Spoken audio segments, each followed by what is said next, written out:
who's as adamant about his or her position as I am about mine, whom you think is sharp. Seriously, we know that. And another thing, we heard him say that... Welcome, Eldorados, to another edition of And Another Thing. This is edition number 25. And by the way, if you want to become an Eldorado, and I suggest you do it, go to LarryElder.com. We're going to send you a free copy of my documentary, pro-Second Amendment documentary called Michael and Me, in addition, of course, to becoming an Eldorado.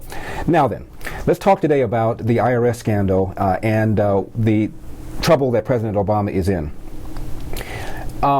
This scandal is far, far deeper and broader than you think it is. And I'm not talking about it ultimately resulting in the impeachment of President Obama at all, but I am talking about it ultimately causing people to reflect upon the size, scope, and intrusiveness of government, which of course is a mantra of the left. The left wants a progressive, that's their word, activist government, and fiscally conservative, responsible Republicans/libertarians want a limited government.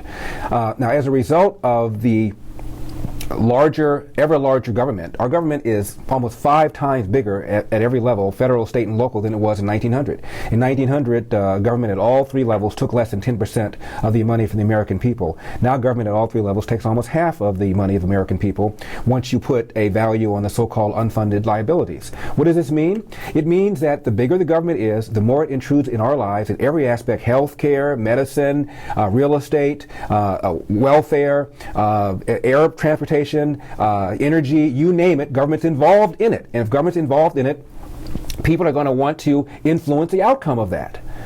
And by the way, look at the First Amendment. Pull it out. Maybe they'll make a movie in it, and some people on the left will read it. That was a joke. There is, in the 5 freedoms, the right to petition government to redress grievances. That's a fancy way of saying lobbyists. We have a right to lobby government. If you don't want government to be lobbied, if you don't want people to raise money and try to influence the outcome of government regulations and policies, there's a simple solution. Make government smaller. Is this thing on? You'll have less to lobby about.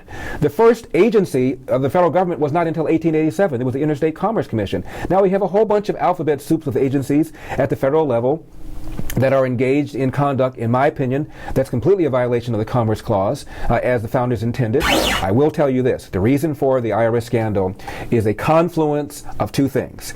The left hates this decision, Citizens United, and so all these 501c4s with the word Tea Party in it and conservative, they target it because they hate the Tea Party. And they hate the Citizens United decision that spawned all these 501c4s. Obama said it many times, he hated them. And by the way, near the end of his campaign, he joined them and raised a lot of money with the same kinds of corporations that he condemned because, you can't beat them, join them. So the point is that the IRS scandal happened because you have a whole bunch of people in the Obama administration.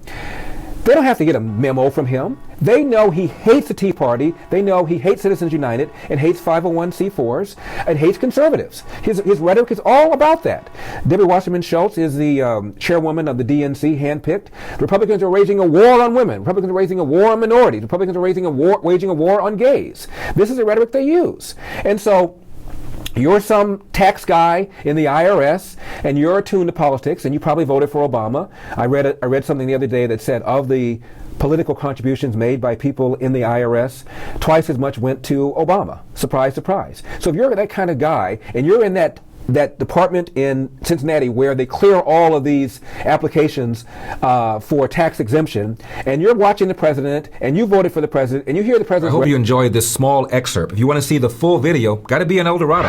Go to my website, LarryElder.com, log in, fill out the form. It'll cost you about $4.75 a month, or about the price of a mocha frappuccino latte at your favorite coffee house. As you can tell, I don't like coffee. I'm a tea drinker. See you next time.